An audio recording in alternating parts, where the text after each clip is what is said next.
अमित को पुरानी चीज़ें इकट्ठे करने का शौक था। वो अक्सर शहर के पुराने बाजारों में जाकर अनोखी वस्तुएं खरीदता था।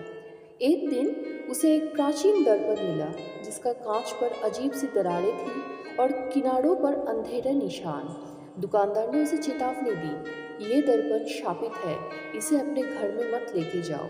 लेकिन अमित ने इसे अनसुना कर दिया और दर्पण खरीदकर घर लाया। रात के समय अमित ने दर्पण को अपने कमरे में लगा दिया और सोने चला गया। आधी रात को अचानक उसकी नींद खुली। उसे लगा कि उसके कमरे में कोई चल रहा है। उसने इधर उधर देखा लेकिन वहाँ कोई नहीं था। तभी उसकी नज़र दर्पण पर पड़ी। उसमें कुछ हलचल दिख रही थी, जैसे कोई परछाई हिल रही हो। अमित ने इसे अपनी आंखों का धोखा समझकर फिर से सोने की कोशिश की, लेकिन जैसे ही उसने आंख बंद की, उसे किसी की धीमे धीमे फुसफुसाने की आवाज़ सुनाई दी। अगले दिन जब अमित सुबह उठा तो उसकी आंखों के नीचे गहरे काले धब्बे थे। रात को वो ठीक से सो नहीं पाया था। वो अपने दोस्त रोहन के पास गया और उसे सब कुछ बताया। रोहन ने मजाक में कहा, हो सकता है तुम्हारे दर्पण में कोई भूत रहता हो। अमित हंस दिया, लेकिन उसके मन में डर बैठ गया। रात को फिर वही हुआ। अमित ने सुना कि कोई उसके कानों में फुसफुसा रहा है।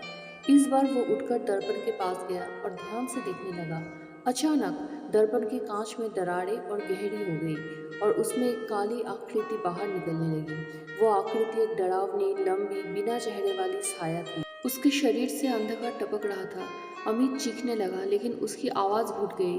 वो हिल भी नहीं पा रहा था। अचानक वो साया हवा में उठी और अमित के करीब आ गई। उसकी ठंडी सांसें अमित के चेहरे से टकरा रही थी। तूने मेरी नींद तोड़ी है, अब तुझे मेरी जगह लेना होगा, वो छाया धीमी से बोला।